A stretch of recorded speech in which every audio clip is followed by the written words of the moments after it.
চরণদিয়া নদীর ধারে ছোট্ট এক গ্রাম। সকালবেলা পাখির ডাক, বিকেলে নদীর পাড়ে হালকা হাওয়া, আর গোধূলিতে গিটার হাতে বসে থাকে সিপাত। চুপচাপ, লাজুক, কিন্তু গলায় এমন মায়া যে শুনলে মনে হয় হৃদয়ের কথা কেউ সুরে বেঁধে দিচ্ছে। এক বিকেলে যখন আকাশে লালচে রোদ মিশে যাচ্ছে নদীর জলে, তখন সিপাত গান গাইছিল, তুমি আছো আমার হৃদয়ের গভীরে। ঠিক তখনই পাশের পথ দিয়ে হাঁটতে হাঁটতে এক মেয়ে থেমে গেল। তার নাম জিসা। শহর থেকে ছুটিতে মামার বাড়িতে এসেছে।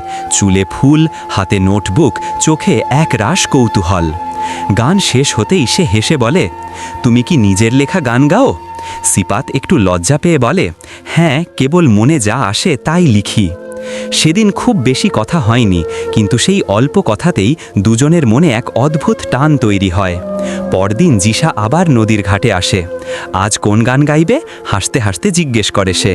এরপর থেকে প্রায় প্রতিদিন বিকেলে দুজনের দেখা হয়। সিপাত গিটার বাজায়, জিসা তার নোটবুকে গানের কথা লেখে। কখনো তারা একসাথে পায়ে নদীর জল লাগিয়ে বসে থাকে, কখনো সিপাত বলে, তুমি এলে মনে হয় বাতাসও গাইতে শুরু করে। জিসা মুচকি হেসে বলে, তোমার গানেই তো গ্রামের হাওয়া মিষ্টি লাগে। এভাবেই বন্ধুত্ব আস্তে আস্তে পরিণত হয় ভালোবাসায়। একদিন আকাশে হঠাৎ কালো মেঘ। বৃষ্টি নামতেই জিসা দৌড়ে আসে নদীর ঘাটে। চলো ভিজি, বলে সে। সিপাত অবাক, ভিজলে গিটার নষ্ট হবে।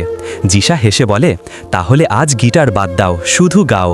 সিপাত গলায় হাত বুলিয়ে গাইতে শুরু করে, এই বৃষ্টিতে তুমি, আমি আর ভালোবাসা। দুজনেই বৃষ্টিতে ভিজে হাসে। সে